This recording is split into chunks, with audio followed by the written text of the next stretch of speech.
Hello everyone, welcome back to my blog. नमस्कार, सलाम, नमस्ते। स्वागत है आपका एलएमआर फैमिली ब्लॉग में। सो गाइस, आज का ब्लॉग मैं स्टार्ट कर रही हूँ और आज हम जा रहे हैं कहाँ, बताइए आप, गैस कीजिए। आज हम जा रहे हैं बांके बिहारी जी की नगरी वृंदावन। तो चलिए मैं आप सबको भी अपने साथ घुमाती हूँ वृंदावन। और हमने छोटा सा बैग पैक कर लिया, मैं दिखाती हूँ, एक मिनट। आओ बेटू, ये हमारा बैग है। ये हमने छोटा सा ही बैग लिया है अभी अपना रेबॉक का भी से। इसको हम लेके जा रहे हैं बिकॉज हम एक दिन के लिए जा रहे हैं। हम कल वापस आ जाएंगे, सैटरडे नाइट को हम निकल रहे हैं। तो चलिए आप सब भी चलिए मेरे साथ। कौन कौन चल रहा है मेरे साथ वृंदावन, बांके बिहारी जी की नगरी? तो आप सब भी मेरे साथ चलिए वृंदावन और मैं आप सबको घुमाती हूँ वृंदावन। तो चलिए मैं भी अपने कॉम वॉम कर लेती हूँ और निकलते हैं हम, बिकॉज़ बहुत लेट हो जाता है। हम यमुना एक्सप्रेस वे से जाएंगे और वहाँ पे अंधेरा हो जाता है तो थोड़ा सा रिस्की है। 10 बजे अब हम लोग निकल रहे हैं और क्या बोलूँ, आप ही कुछ बता दीजिए।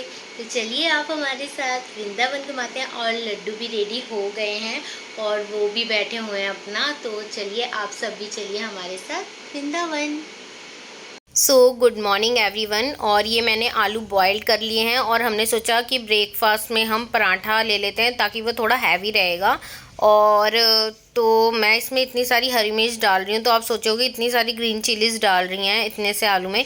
तो आप भी एक बार डालकर देखिएगा। जो आलू का पराठा है उसमें ग्रीन चिलीज़ और धनिया ये सब डाल के ना आलू के पराठे का टेस्ट एनहांस हो जाता है। और ये मैंने जीरा डाला है इसके अंदर एंड ये सौंफ डाली है। और ये मैं सारे मसाला, रूटीन मसाले जो होते हैं वो ऐड करूँगी।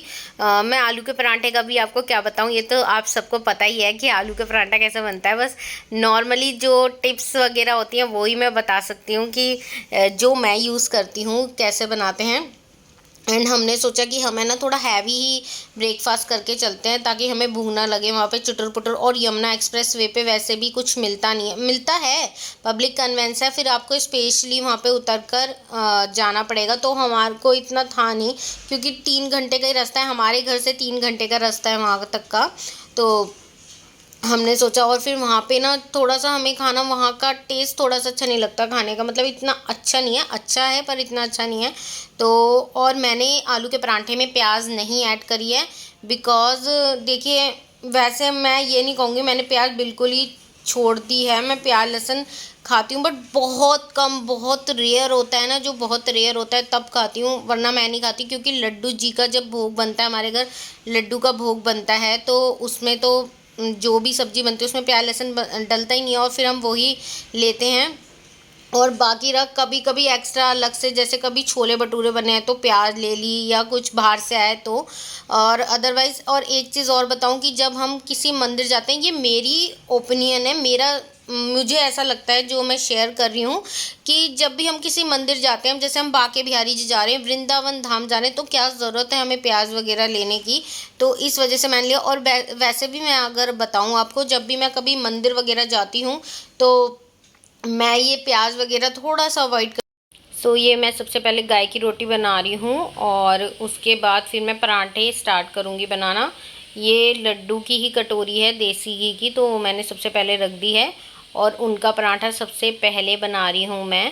तो इस तरह से अगर आप पराठे में आलू भर के उसको थोड़ा सा कर लेंगे ना, देखिए मेरा भी साइड से हल्का सा फट गया था क्योंकि आलू काफ़ी मैशी हो गए थे इस वजह से।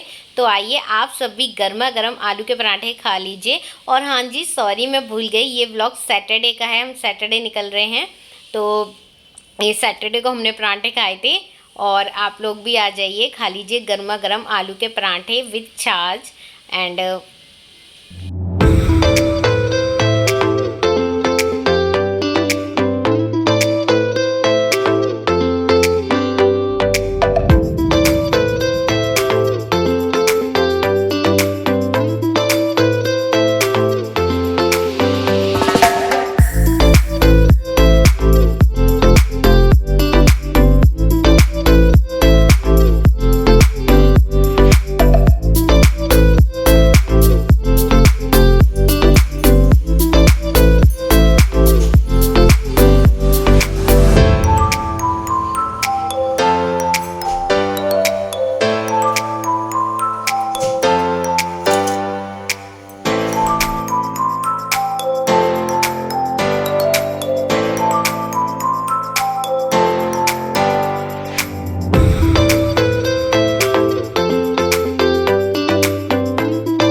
आलू का परांठा आप भी खा लीजिए। और ये रसमलाई जो रात को हमने लड्डू को भोग लगाई थी। और आप भी ना परांठे के साथ छाछ लीजिए, बहुत टेस्टी होती है।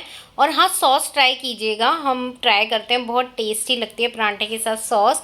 और ये राजमा बनाए थे मैंने, सैटरडे को बनाए थे, नहीं फ्राइडे को बनाए थे, वो है।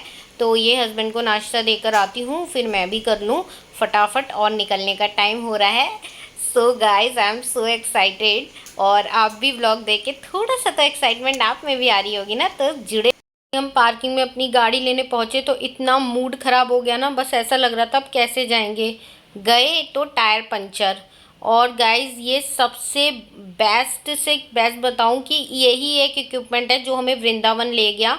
तो ये हमने अमेज़ॉन से परचेज़ किया था। फिर हस्बैंड ने, वो पार्किंग वाले भैया आ गए थे, उन्होंने खुद ही ये भर दी, उसकी हवा भर दी है। जो कि चलो हमने सोचा पहले हवा भर के लेकर तो चलें इसे किसी मैकेनिक के पास, फ़िलहाल हम पार्किंग में अपनी हवा भरवा लेते हैं, मेट्रो पार्किंग में। तो गाइज़ ये वाला इक्विपमेंट आप भी परचेज़ कर लीजिए इन इमरजेंसी, और ताकि बहुत बहुत बहुत हेल्पफुल है। आप आगे के मेरे व्लॉग मैं डिस्क्रिप्शन बॉक्स में इसका लिंक ज़रूर डाल दूँगी। और मैं तो सिर्फ रिक्वेस्ट ही करूँगी कि आप भी अपने पास ये रखें, क्योंकि इन केस कुछ भी इमरजेंसी हो सकती है, टायर वगैरह का कोई। और ये देखिए ऊपर से मेट्रो जा रही है, मेट्रो पार्किंग है।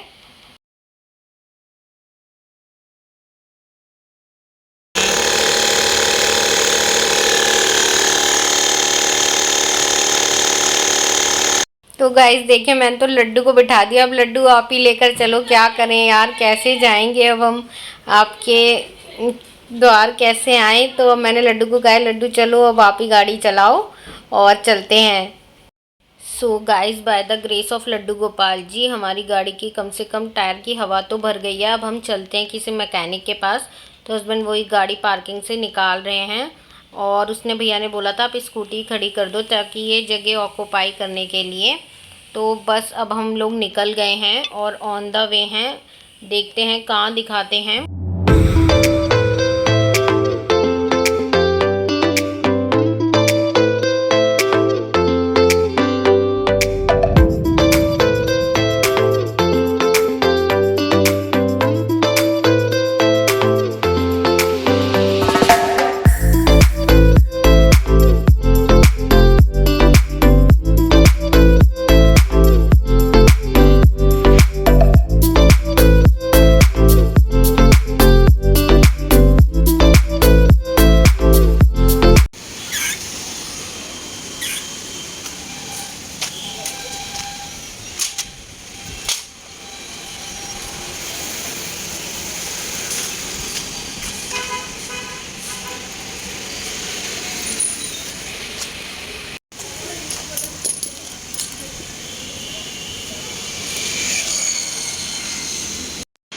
ये गाइस, तो अब हमने हवा वगैरह भरवा ली है, और हवा क्या कहूँ, वो टायर दिखवा लिया है। तो उसमें पंचर तो नहीं निकला है, बट उन्होंने ठीक कर दिया है। और अब हम देखते हैं, अब हम आगे चल रहे हैं, मूव ऑन हो रहे हैं, नोएडा एक्सप्रेस वे की तरफ जाएंगे। और ये लड्डू बैठे हुए हैं, मेरे प्यारे प्यारे लड्डू बाबू। ये मैं अपने रबर बैंड हटाते हैं।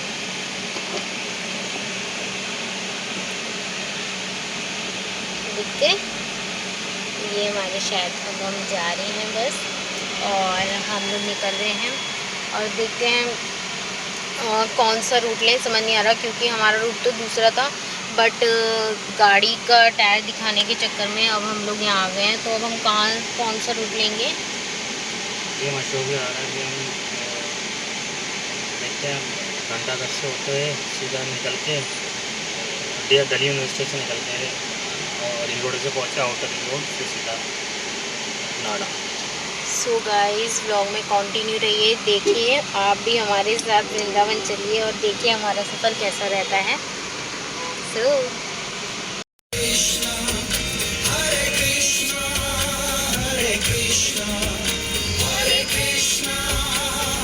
तो गाइस हम आए थे यहाँ पे दिल्ली में अशोक विहार की तरफ। तो अब हम निकलेंगे यहाँ से कश्मीरी गेट, आई थिंक पुल बंगश होते हुए निकलेंगे। वहाँ से हम नोएडा का रास्ता लेंगे, बिकॉज़ और कोई शॉर्टकट रास्ता है नहीं, क्योंकि फिर हमें वापस जाना पड़ता। हम दूसरा रूट लेते हैं बेसिकली, हर बार वृंदावन जाने के लिए हमारा दूसरा रूट पड़ता है घर से, तो वहीं हम अब देखते हैं पुलबंगज होते हुए ही जाएंगे। देखिए गाइस, आप भी मेरे साथ चलिए, अब देखते हैं कैसे पहुंचते हैं। बस बाकी बिहारी जी के दर्शन हो जाएं, बस वहां पर पहुंच जाएं, बस यही।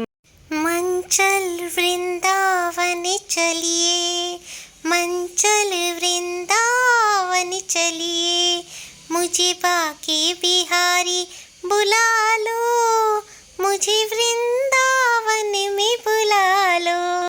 सो गाइस, कहते हैं ना, जब निश्चय दृढ़ होता है तो कोई भी हमें रोक नहीं सकता। अब देखिए हमारे साथ ही कितनी अड़चने आई, हम कितने खुश थे जाने के लिए, और पार्किंग में पहुंचे तो गाड़ी का टायर पंचर। और देखिए वहाँ रात को जिस रूट से हम जा रहे हैं यमुना एक्सप्रेसवे से, रात को ट्रैवल करना सेफ्टी पर्पज़ से ठीक नहीं है, इसलिए हम चाहते थे कि हम मतलब थोड़ा सा उजाला ही रहे तभी हम पहुंच जाएं, बट ऐसा हुआ नहीं, हमारा टायर पंचर हो गया। और मेरे मन में तो एक बार ऐसा ही आया था कि अब तो घर ही वापस जाना पड़ेगा, क्योंकि अगर किसी को बुलाएंगे तो वो भी टाइम लगाएगा और 7-8 बज जाएंगे, और उस टाइम निकलने का तो कोई मतलब बनता नहीं है। तो फिर भी थैंक्स टू अमेज़ॉन प्रोडक्ट, जिसकी वजह से हमारे टायर की हवा भर गई और हम उसे एक मैकेनिक के पास ला सके और उसको दिखवा के अब हम जा रहे हैं। तो वही है ना, जब बुलावा वहाँ से होता है ना, तो चाहे कितनी भी नेगेटिविटी हो, कितनी भी नेगेटिव चीज़ें आपको रोकें, वो रोक नहीं सकती। और इसे कहते हैं दिल्ली का शिमला। पता नहीं हस्बैंड ने इसका नाम बताया था, मैं भूल गई, एडिट करते टाइम मुझे याद नहीं आया। कोई ये रूट है, तो इसमें वो ऐसा बोल रहे थे दिल्ली का शिमला, क्योंकि इसमें ना काफ़ी पहाड़ियाँ वगैरह, मतलब अच्छा लग रहा था ये रूट, वो ऐसा बोल रहे थे। और बाकी गाइस, चलिए आप भी देखें हम कैसे कैसे वृंदावन पहुँचे, तो कंटिन्यू रहिए व्लॉग में।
हमारी नोएडा में एंट्री हो गई है, तो फाइनली हम नोएडा में एंट्री कर चुके हैं। अब इसमें 1-1.5 घंटा लगेगा हमें यमुना एक्सप्रेसवे पहुंचने में।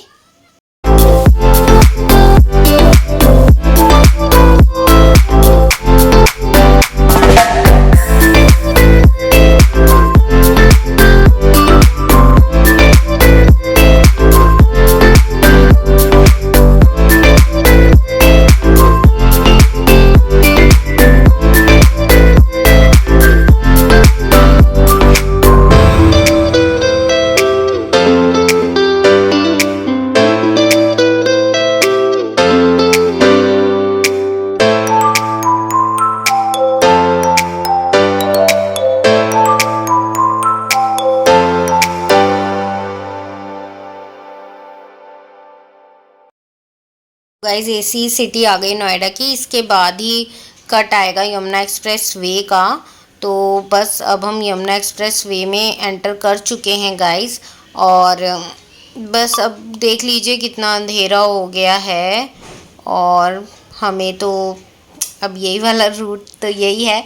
और चलो कोई ना, टाइम वैसे 7:30 का हो रहा था, बट देख लीजिए दोनों साइड जंगल है। अभी तो ये एंट्री करी है ना हमने, इस वजह से टोल तक थोड़ा सा रश रहेगा। टोल के बाद आगे वीडियो में बने रहिए, देखिएगा कितना अंधेरा हो जाएगा।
गाइस ये साइन बोर्ड स्टार्ट हो गए हैं, ये टोल के साइन बोर्ड हैं और अब फर्स्ट टोल आने वाला है हमारा। तो इस टोल पे हमारे 125 रुपीज़ कटे थे। तो हम दिल्ली से आ रहे थे तो हमारे 125 कटे थे इस टोल पर। तो बस अब टोल थोड़ी देर में टोल आने वाला है, तो साइन बोर्ड पहले से आ जाते हैं। इस वजह से अब आपको दिख रहा होगा स्ट्रीट लाइट वगैरह भी दिख रही हैं वो जलती हुई। जब टोल आने वाला होता है यमुना एक्सप्रेस वे पे, तो उन्होंने टोल से 1 किलोमीटर डिस्टेंस पहले ही स्ट्रीट लाइट लगाई होती हैं और स्पीड ब्रेकर होते हैं, ताकि पहले ही बता दी जाए कि स्पीड धीरे। ये देखिए स्पीड ब्रेकर था ना, तो इससे जैसे ट्रक व्रक आ रहे हैं तो ये टोल आ गया है गाइस।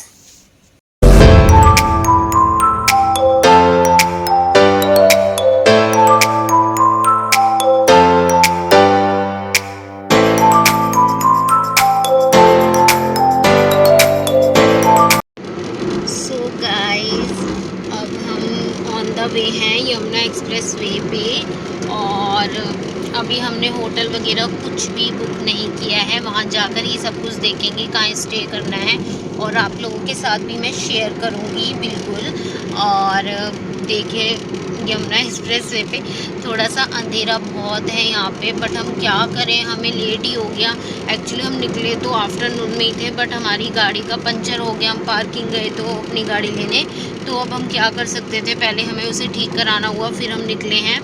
अब देखते हैं कैसे क्या करेंगे। हमने होटल रूम भी सर्च करे बट रूम अवेलेबल नहीं थे, तो अब देखते हैं कहाँ स्टे करना है, कैसे करना है, वहीं जाकर देखते हैं। और मैं आपके साथ भी शेयर करूँगी सब कुछ ओवरऑल। तो मेरी वीडियो में stay connected with me guys, और क्या मेरे वीडियो को सब्सक्राइब ज़रूर कीजिएगा, और एक लाइक तो बनता है। Thank you. सो गाइज़ ये हमारा सेकंड टोल आ गया है, ये वृंदावन का टोल है। तो अब हमने ना अभी रिचार्ज करा था, तो अभी हम जाएंगे टोल पर। तो जब हम टोल पर गए तो वो कटा नहीं और वो गेट ओपन नहीं हुआ स्कैन होकर। तो भैया ने हमें बताया कि अगर आपने अभी रिचार्ज करा है तो आफ्टर 15 मिनट्स अपडेट होगा, उसके बाद ही आप निकल सकते हो। तो फिर हमने 15 मिनट्स वहाँ पे वेट किया था।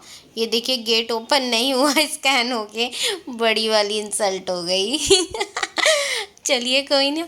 और उसके बाद हमने वेट करा था 15 मिनट्स, फिर उसके बाद अपडेट हो गया था। तो आप लोग भी अगर उसी टाइम रिचार्ज करा रहे हैं, वहीं पर रिचार्ज करा रहे हैं, तो वो 15 मिनट बाद अपडेट्स देता है, उसके बाद ही आप बाहर निकल सकते हैं, वो एकदम से अपडेट नहीं होता है। सो गाइज़ ये हमारा टोल कट गया, और ये हमारा सेकंड टोल है वृंदावन का। तो इस पे हमारे 160 कटे थे। 160 कटे थे इसलिए क्योंकि इन्हें तो नहीं पता कि हम आगरा जा रहे हैं, कहाँ जा रहे हैं, वो तो अपने आप कटता है। तो आते टाइम यहाँ से हमारे 95 कटे थे, पर जाते टाइम हमारे 160 कटे थे। देखिए कट है ना, ये वृंदावन का कट है। आप ध्यान रखिएगा, जब वृंदावन का टोल आता है ना, उसके बाद लेफ़्ट कट आएगा, तो इसका ध्यान रखिएगा ज़रूर से, क्योंकि वहाँ पे आप गूगल मैप वगैरह किसी की हेल्प ले सकते हैं। बिकॉज़ अगर आप आगे चले गए तो आप मथुरा चले जाएंगे, तो फिर आपको बहुत लंबा रास्ता पड़ेगा। आप देखिए कितना अंधेरा हो रहा है, और रात के 9 बज गए थे हमें पहुँचते पहुँचते। तो वही मैं बता रही थी, 3 घंटे लग गए थे हमें, क्योंकि हम 6 बजे वहाँ से निकले थे गाड़ी वगैरह ठीक करा के, तो हमें 9 बज गए थे। तो अंधेरे में मुझसे जितना कैप्चर हो सका वो आप देख लीजिए। वृंदावन की सुनहरी सुनहरी नगरी वृंदावन को देख लीजिए अंधेरे में। मैं आपको मॉर्निंग में भी दिखाऊंगी नेक्स्ट व्लॉग में। सो गाइज़ अभी हम वृंदावन पहुंच गए हैं, और आगे की जो नेक्स्ट अपडेट रहेगी, हम वृंदावन पहुंच के हमने क्या क्या करा और क्या क्या हुआ, हमने कैसे दर्शन करे, और नेक्स्ट व्लॉग में मैं आपको बिहारी जी के दर्शन भी कराऊंगी, जो मैंने उनकी क्लिक करी हैं, जो वो राधा रानी बने बैठे थे। तो गाइज़ अगर आपको मेरी ये प्यारी सी वीडियो अच्छी लगी तो प्लीज़ लाइक कीजिए, शेयर कीजिए, और सब्सक्राइब करना बिल्कुल भी मत भूलिएगा। Thank you so much.